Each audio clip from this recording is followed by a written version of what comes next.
Welcome to CI in 5. The purpose? To get your week started off on the good foot, guiding and empowering new CI professionals looking to find their way, and providing a spark to seasoned practitioners who have lost the love and feeling. The challenge? Your favorite lane thinkers sum up what continuous improvement means to them in 5 minutes or less, and in 5 words or less. Think of it kind of like a kata geek going on a speed date.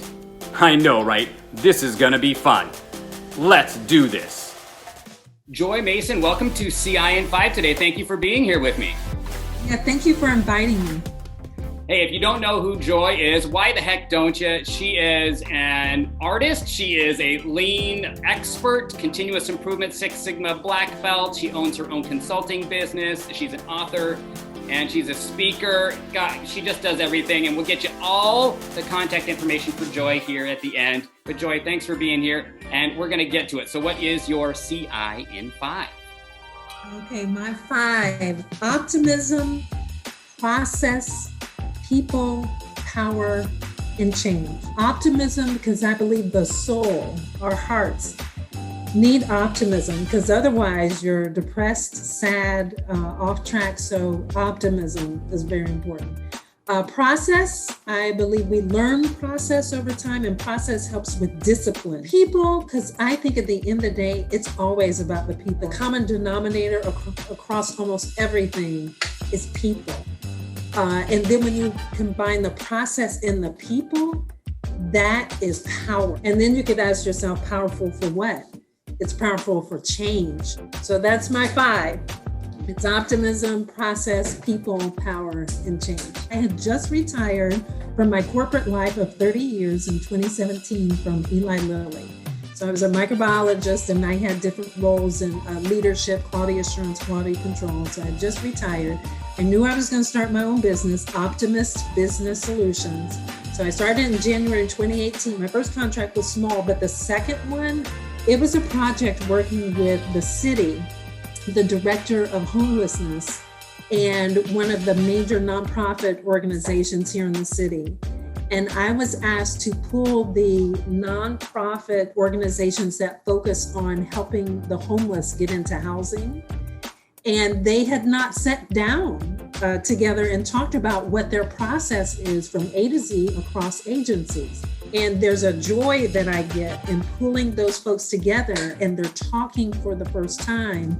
And you hear them, they're having ahas, in addition to have the outcomes be finding a more lean process and identifying the non-value added steps that are getting in the way, and they are barriers to people who are homeless getting into housing.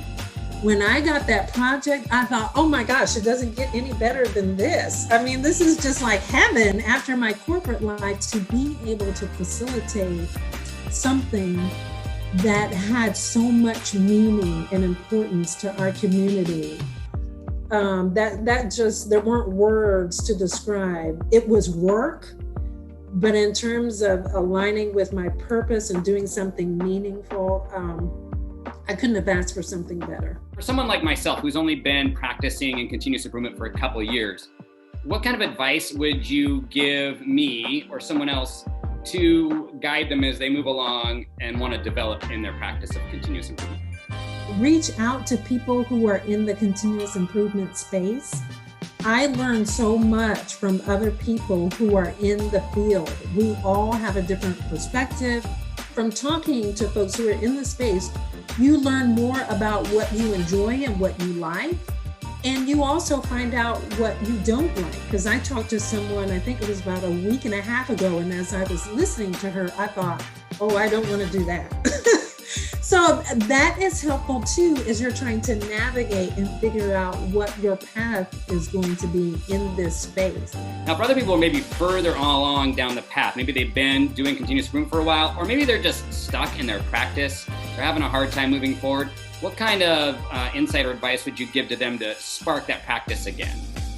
I recommend being transparent around where you're stuck, where you're struggling, and what you think your barriers might be. When you're transparent about, hey, sometimes I feel like I don't know what I'm doing, Or sometimes I feel like I don't belong. Hey, I thought I was doing great and somehow I feel like I plateaued and I feel like I'm stuck.